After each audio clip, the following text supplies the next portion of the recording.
Heading into the summer of 2004, the Lakers were coming off of a tumultuous season that had championship expectations, yet ended in defeat on the game's biggest stage.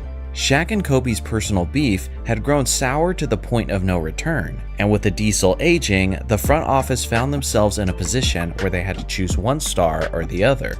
Ultimately, they traded the 32-year-old Shaquille O'Neal to the Miami Heat, while Kobe was signed to a 7-year, $136 million contract. Former All-Stars like Karl Malone and Gary Payton also left Los Angeles, which meant that Kobe was left with a roster with below-average talent.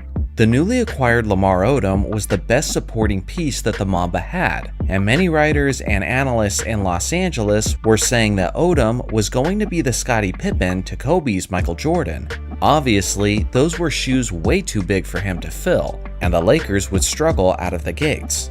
Former NBA champion head coach Rudy Tomjanovich was hired to be the replacement head coach of Phil Jackson, and was given a 5-year, $30 million contract. He barely saw any of that time though, as Rudy decided to resign from the team only 43 games into the season due to his mental and physical exhaustion.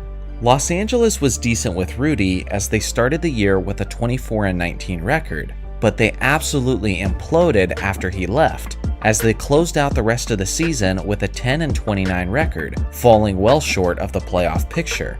Kobe clearly didn't have the help he needed, and Los Angeles finished as one of the worst teams defensively.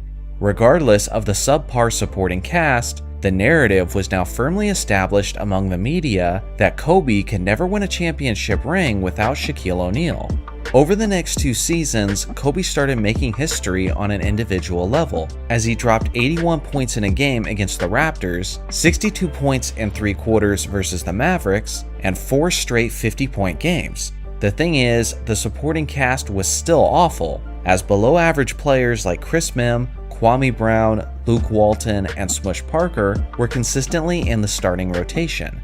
Regardless of the lack of legitimate support, Kobe's MVP caliber performances willed the Lakers to the playoffs in back-to-back seasons, but in both years, they were eliminated out of the first round by the Phoenix Suns. This was an extremely rare low moment for the Lakers franchise, as their season ended in the first round or worse 3 years in a row. Kobe was beyond frustrated and was extremely critical of not only his teammates, but of the Lakers' upper management.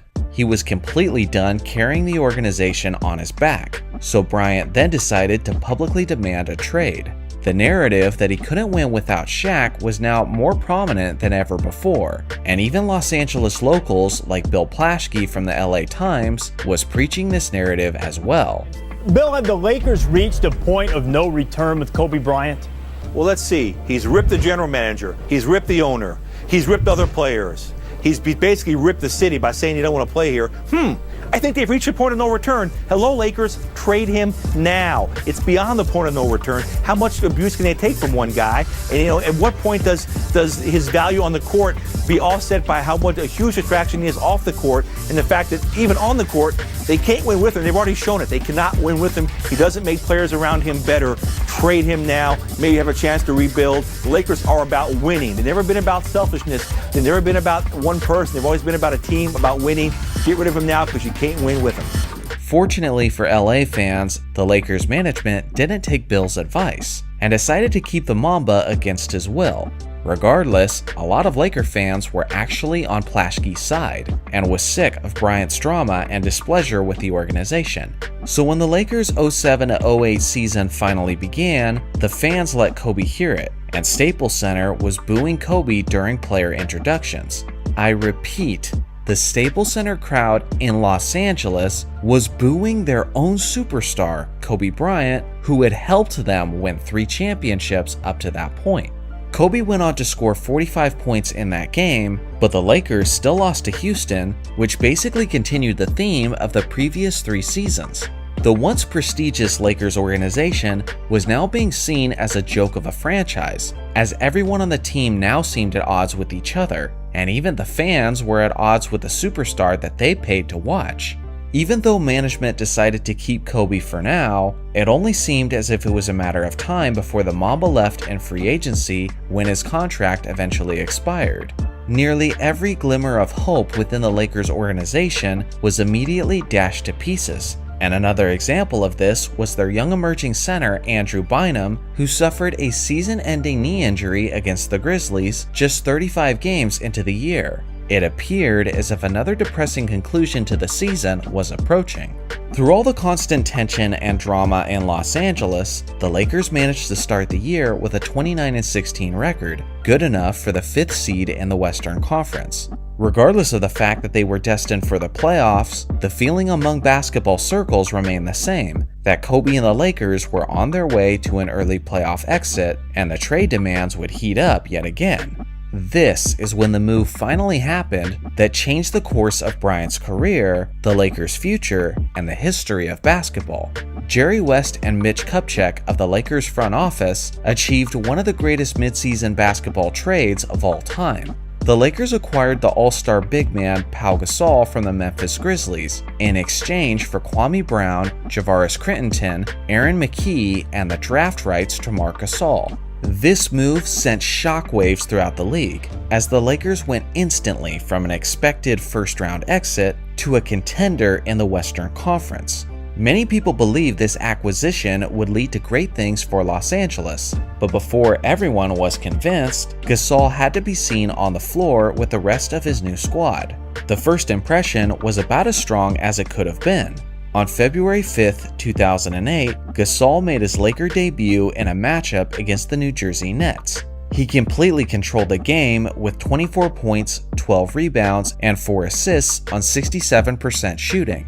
The play on the court was beautiful to witness, as the Lakers veterans gelled together as if they had been teammates for years. But on an individual level, Kobe had a horrible game, as he was dealing with an injured finger and only scored 6 points on 3 of 13 shooting from the field and 7 turnovers.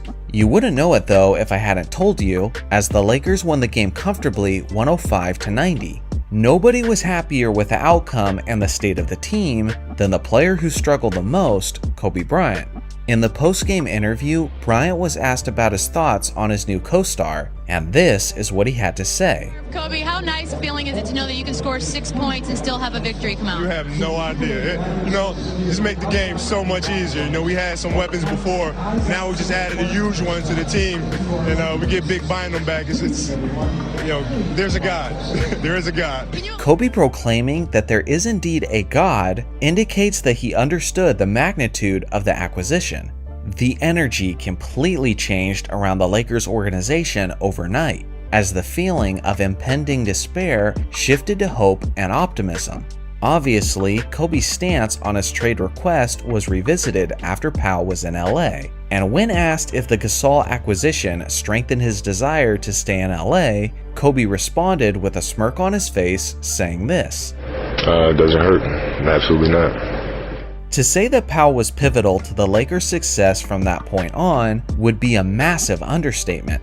Even though Gasol was naturally a power forward, he filled the role of the injured Andrew Bynum at the center position throughout the 2008 season. Ultimately, the Lakers lost the 2008 NBA Finals in 6 games to the Boston Celtics, but Gasol would only continue to be an anchor for the team for their next 2 seasons. In the 2008-09 season, Andrew Bynum once again went down with a devastating knee injury, which again moved Gasol to the center position for the majority of the season.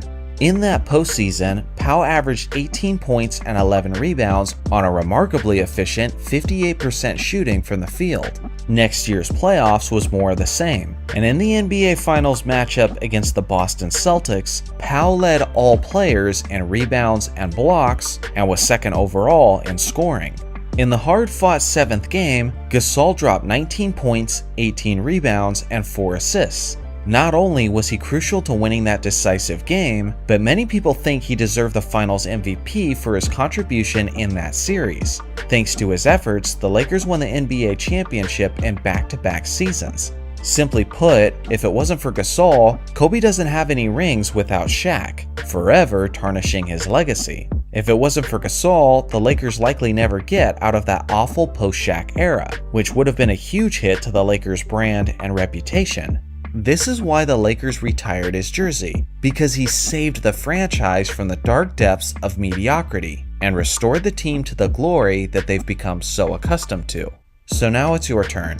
What would Kobe's legacy be, and how would the Lakers be viewed today if Gasol never arrived in Los Angeles? Let me know in the comments section below. Thanks for watching as always. Make sure to like and subscribe for more basketball content, and I'll see you guys in the next video.